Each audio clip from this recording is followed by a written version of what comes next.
My husband, Jake, 30 male, and I, 27F, recently welcomed our first baby, Emma, who is now 3 months old.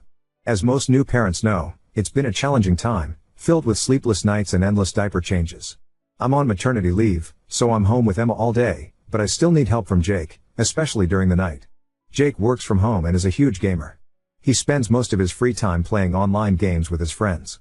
I've tried to be understanding and give him his space, but it's been hard when he refuses to help with Emma at night.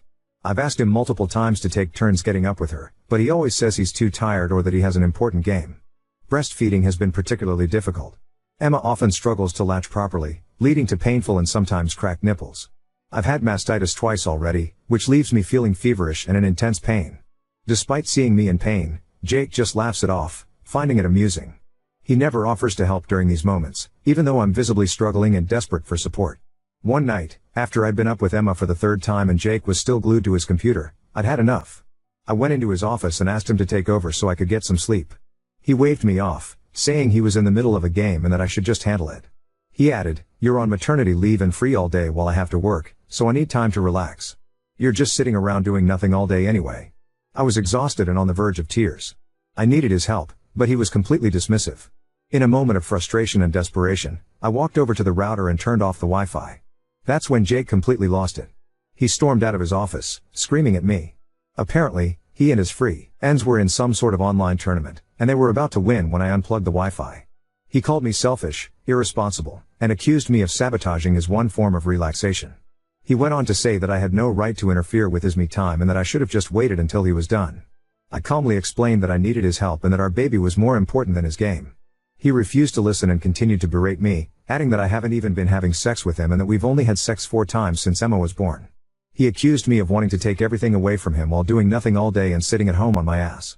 Jake never helps during the day either, even after he finishes work at 5 p.m.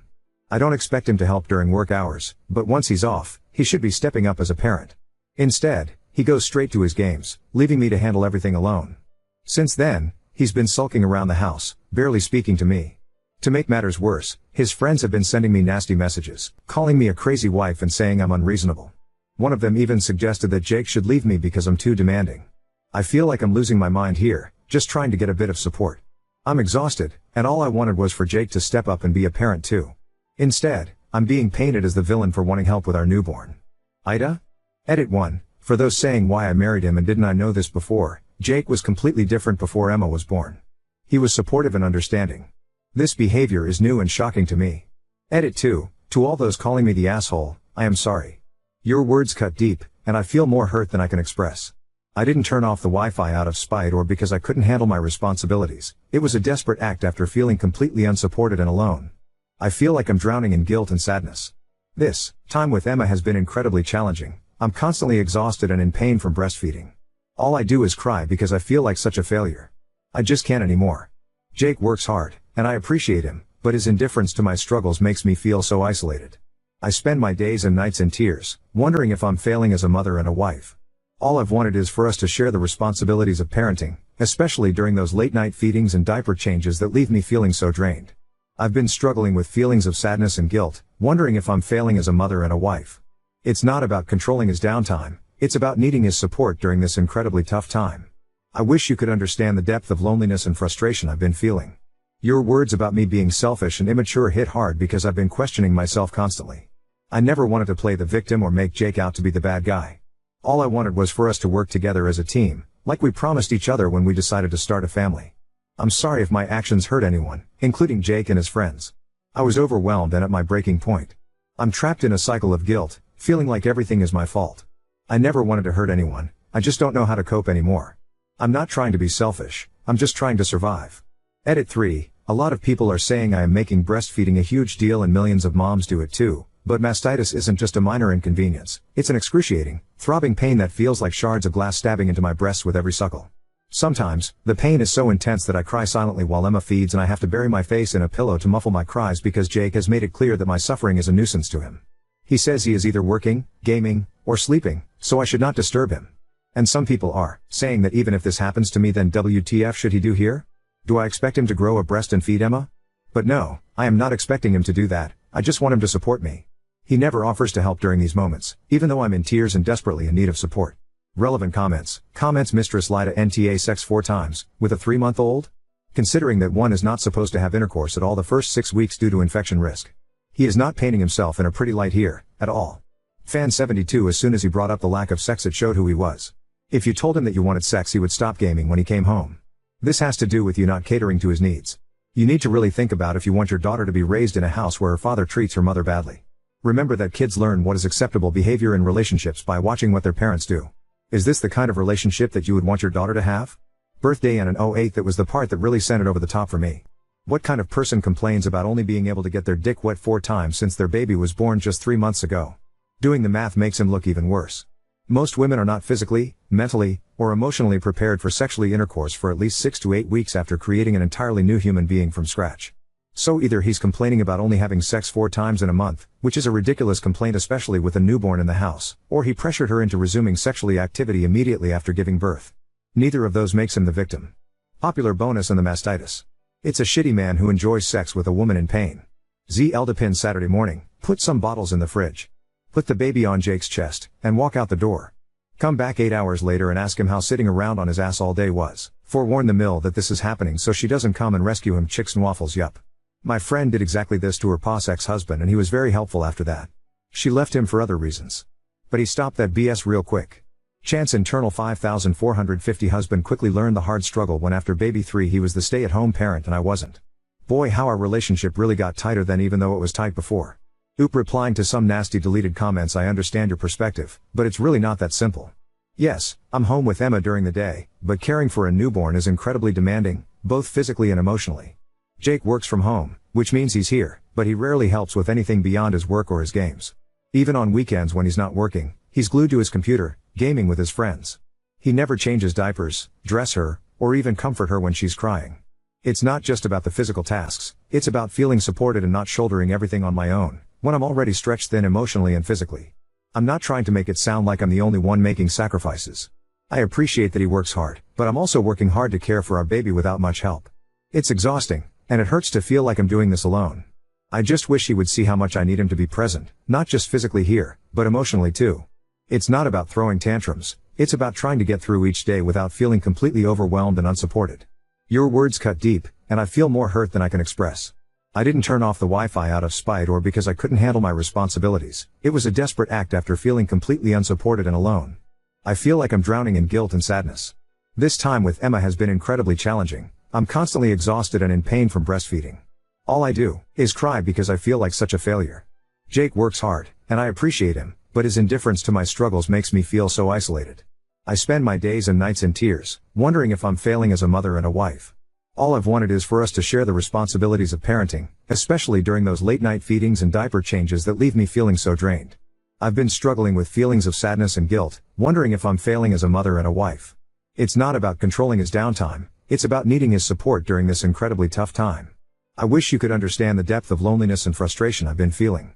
Your words about me being selfish and immature hit hard because I've been questioning myself constantly. I never wanted to play the victim or make Jake out to be the bad guy. All I wanted was for us to work together as a team, like we promised each other when we decided to start a family. I'm sorry if my actions hurt anyone, including Jake and his friends. I was overwhelmed and at my breaking point. I'm trapped in a cycle of guilt, feeling like everything is my fault. I never wanted to hurt anyone, I just don't know how to cope anymore. I'm not trying to be selfish, I'm just trying to survive. Update 1. First, I want to say that I initially posted just to find out if I was wrong for sabotaging my husband's tournament. I ended up sharing a lot of context, and I never expected to receive such an outpouring of advice on other issues. But oh my God, your responses have been the best thing that's happened to me lately. Your words have had a profound impact on me. From the bottom of my heart, thank you so much to all the mamas, dads, and everyone who offered their wonderful advice and educated me on postpartum depression, PPD. After reading everything, I immediately booked an appointment for the next day, and it turns out I do have PPD. I'll be starting therapy soon, and my doctor has also suggested joining a support group. I'm still considering it. I never thought I'd be saying this to random strangers, but I love you all so much. You've turned my life around. Thank you so much to everyone who informed me about tongue ties. I went to see a doctor for this as well, and it turns out my baby has a minor, unnoticeable tongue tie that was causing all the latching issues. I've scheduled an appointment later this week to get it corrected. Without your advice, I would have never known, and it would have continued to be a struggle. Yesterday, I was feeling so depressed, crying all day. But today, everything feels so much better. Each one of your comments made a difference. I've read almost all of your advice. Though I couldn't reply to every comment, I spent a lot of time reading and each one touched my heart deeply. Again, thank you so much, everyone. You are incredible. To everyone who DM'd me with their advice and resources like books, other subreddits, and websites, I am eternally grateful. I promise I'll reply whenever I get a chance. I saved a lot of comments because the advice was so invaluable. I'm amazed that so many people took the time to give me and my baby detailed, thoughtful replies. I'll try to respond to you guys whenever I can. I hope you all understand. About the sex thing, thank you to everyone who made me aware that this isn't normal.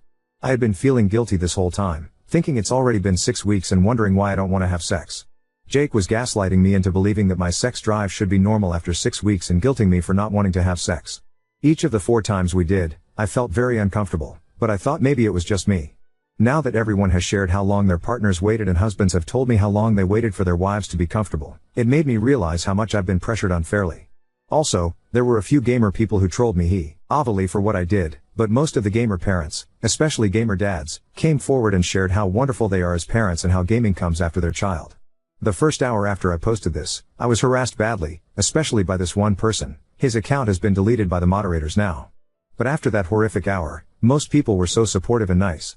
I was thinking of deleting my post after all the backlash from some gamers and a lot of men agreeing with Jake, saying that just because I am on maternity leave, I do nothing all day and shouldn't expect Jake to help because he is working and I am being unreasonable for wanting him to help out more. But, thank God I didn't delete it. It would have been the worst mistake.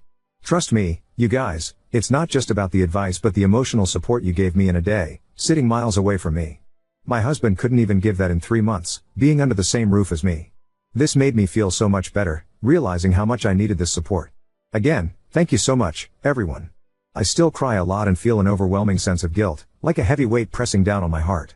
There are moments when I feel like I'm failing as a mother and a wife, and the pain of those thoughts is unbearable. But, thanks to all of you, I feel so much better than before. Your words have been like a lifeline, pulling me out of the darkest depths of despair. Every comment, every message, has been a reminder that I'm not alone in this struggle. I can't describe the relief of knowing that there are people who understand and care. It's like a warm embrace that I desperately needed, and for that, I am very grateful. You've given me the strength to keep going, to fight for myself and my baby, and for that, I will never be able to thank you enough. Answering some questions asked a lot. Does he help with other chores? No, he very rarely does. I do all the chores like laundry, dishes, vacuuming. Once, I threatened him that he must at least do his own dishes because I wouldn't do it anymore, and after that, he got a huge stack of disposable plates, spoons, glasses, etc. Honestly, I use those too from his stock sometimes because I'm just so exhausted. I do most of the cooking. He'll boil eggs at the most, and that too like 2 to 3 times a week. About 3 weeks ago, I was really mad at him because I had asked him to change Emma's diapers if she pooped while I was at my gynecologist for a follow-up. He didn't change Emma's diapers, so I didn't make food for him for 3 days. He ordered DoorDash for all the meals. That's why even though a lot of people are asking me to leave him with Emma for 8 hours, I don't know in what condition I'll find my baby when I come back. I was only gone for an hour and a half, and I came home to her crying and soiled while my husband had his headphones on. He claimed he didn't hear the crying. God knows how long my baby had been crying. I felt awful that night and cried myself to sleep, thinking did she start crying as soon as I left and cry for the whole hour and a half? Also, I have no idea what I will do after I resume my job, and I barely have 10 weeks to figure everything out. I haven't thought what to do about Jake as of now, but I'll let you know. A lot of people have suggested that I go to my parents' house or call my mill, but it would create a huge scene if I did. My parents, especially my dad, are very protective of me since I'm an only child. If he knew how Jake has been treating me and our daughter, he would take me home immediately and get me divorced, and Jake would be in serious trouble. He doesn't like Jake already. And if my cousin brothers found out, I can't even explain what would happen to him. I'm the only sister in the family, so they are extremely protective of me as well. It's not that I don't want to be with my family or get their help, but I would have to explain the reason, and I don't want to do this to Jake just yet. Many people have mentioned that Jake might have PPD too because it's unusual for him to change all of a sudden like this. I still want to hold on to hope after reading all those comments about how therapy changed their husbands, and even some dads coming forward telling me how they used to be like Jake and now they have changed. However, 2 to 3 dads also DM'd me, saying they are like Jake and told me to run as far as I can. One of them said he ended up beating his 6-month-old baby when he was crying, and another said he shook his baby. Oh my God, this terrified me. Jake is behaving awfully, but I think he would never do something like that. But after reading all this, I don't think I can leave Emma alone with him. I'll try to keep you all updated on how things progress. Sending love and gratitude to each and every one of you. Even if Jake decides to get therapy and changes, my dad will never let me try again with him. There's no way my family will allow Jake back into my life once they know everything. It hurts every day when I have to hold back my tears while talking to my mom, dad, and other family members. It hurts to lie to my parents, to pretend that everything is perfect when I'm actually falling apart. Sometimes I break down while on calls, and I have to cut the conversation short, lying that Emma woke up again just so they don't hear me crying. You don't know how much I want to tell them, how much I want their support, but I'm terrified of making a decision where there's no coming back from in such haste. I fear making a decision in haste that leaves no room for redemption or reconciliation. Update 2. I know this is a very early update, it's only been 5 hours since I posted my last update, but they have been enough to knock some sense into me. You guys are right. I am being an asshole here and not prioritizing my baby, so I need to get out of here ASAP. Oh my god, I read the comments, and I am overwhelmed. I've been crying hysterically again. Jake even shout, D from the other room, asking if I could keep it down. You're right, he won't change, he is so insensitive. Realizing how foolish I've been has hit me hard. You all made me see how stupid I am for not leaving Jake and going to my parents, and how I am putting both Emma's and my lives in danger. The thing that moved me the most was when you told me to imagine if it was Emma being treated like this. Would I want her to keep quiet or tell me what's happening with her? That hit me so hard. I can't bear the thought of her going through what I'm going through. I've decided to talk to my family tomorrow or day after tomorrow. I need some time to think about what and how much to say to them so the worst doesn't happen, and my family doesn't end up in jail. They love me a lot and have been protective of me since I was a kid. I also need to find and upload all the recordings from the CCTV cameras to my laptop, which will help me with custody if we end up getting divorced. I need time to figure out the recordings and CCTV stuff, so I'll probably call someone for help. I'm thinking of doing this discreetly when Jake is sleeping because I am scared he might completely lose it. I know he probably won't even notice since he mostly sleeps between gaming and doesn't come out of the room. But then again, I have been an idiot about so much stuff already, so let me know if I should do it another way. Please, if there are steps other than the recordings and important documents I should take before telling my family and leaving, let me know, because I know once I leave I won't be coming back. I know I don't reply often, but I read your comments, and I promise I'll try to reply when things are better here. But please, I only have a little time and don't want to mess this up. You guys have scared the hell out of me with the possibilities of what could happen. You all are saying Jake will kill the baby and I'll end up doing a funeral for my baby. Please don't say stuff like that. That's just a very cruel and mean thing to say. I have already been so depressed and crying, and now it feels like I am drowning again. Please, please, please stop saying that I'll end up with a dead baby. It's very, very insensitive, even if you are saying this just so I would ask for help and leave Jake. Secondly, I know you must be thinking, why does this woman cry a lot? She is always crying, and she is pathetic, but I don't know what's happening to me. All I do is cry, and I wasn't like this before. I cried very little before giving birth, to be honest. I am just very overwhelmed. And to those who are saying bad things about my dad, calling him a psycho control freak with anger issues, trust me, he is nothing like that. He is actually a very calm person, but he is very close to me and extremely protective. Since I was little, he gets protective even when someone raises their voice at me. He is not a bad person, he just cares deeply about me. Thank you all for your support and advice. You've opened my eyes, and I'm determined to make things better for Emma and me. P.S. Emma just woke up and now she is just staring at me with her big blue eyes, and she isn't even crying. Maybe she is trying to say something, I don't know. Even this is making me break down in tears. I am back from where I began, I'm going crazy. I can't believe looking at her tiny hands, her little fingers gripping mine, that I was being such a blindfolded, idiotic bitch who was going to jeopardize my baby's life.